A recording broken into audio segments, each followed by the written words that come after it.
How did I get started? I live on a ranch in southern Montana, so there's kind of unspoken rules that we have, and one of them is every once or twice a year you gotta take care of your tack.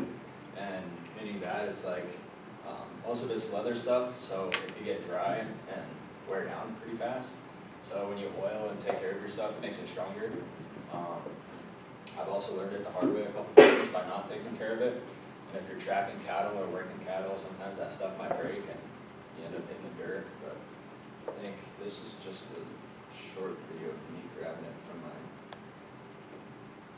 that was really short actually.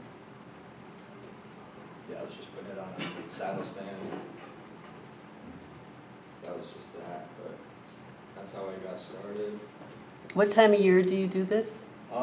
Usually August, whenever you're done, whenever the dry season's kind of done, but like I said, you either do it once or twice, and I ended up doing it for this project now. So. What I use on my saddle, are on different things. This is saddle butter, so this is what I put on my saddle.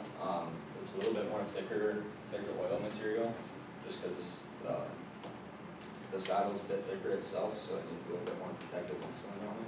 And then I just use a Duriel sock, dip it in there, and you just rub it all over the saddle. Try to find the driest places you can. The drier places where you want to put it on more. Here's another shoulder video.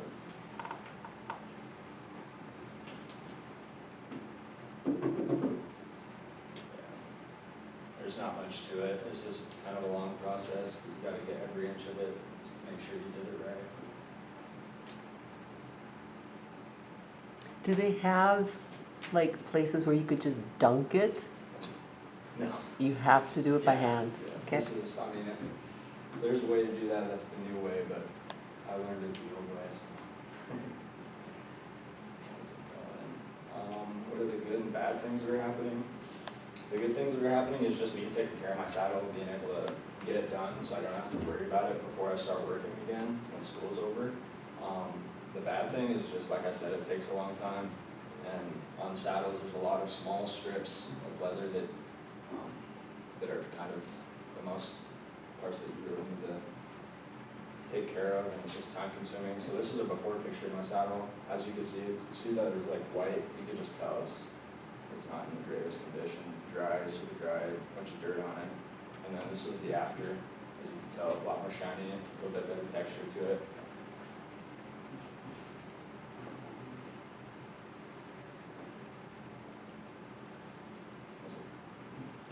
And then at the same time, I did my boots, and and other leather things I had. I just used leather cream, just a little bit softer stuff. It doesn't soak in as much as the saddle butter does, but here's just another example.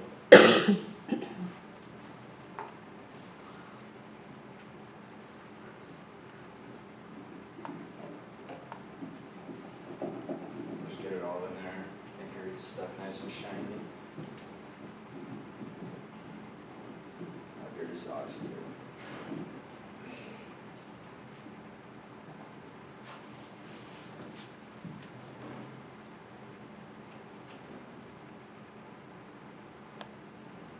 What did I learn from this project? Every time I do this, I've done it probably half a dozen times, but every time I do it, I kind of learn what parts of my saddle or what parts of the leather get worn more, so then I focus on those places more. And like I said, if you don't take care of your stuff, you could pay for it by hitting the ground when it breaks on you. So it's just super important to take care of your stuff. I mean, you talk to any cowboy, they'll tell you the exact same thing. And enlarge that photo because there's a cat's butt. That's one of our house cats. I thought, there's a picture of a cat's butt. And cats do that. They just show up whenever, you know. I laughed hard. I went, oh yeah. Or it could be a tiger too. I know. Go from tiger to cat. Hang that on your wall. But yeah, that's my short. Thank you.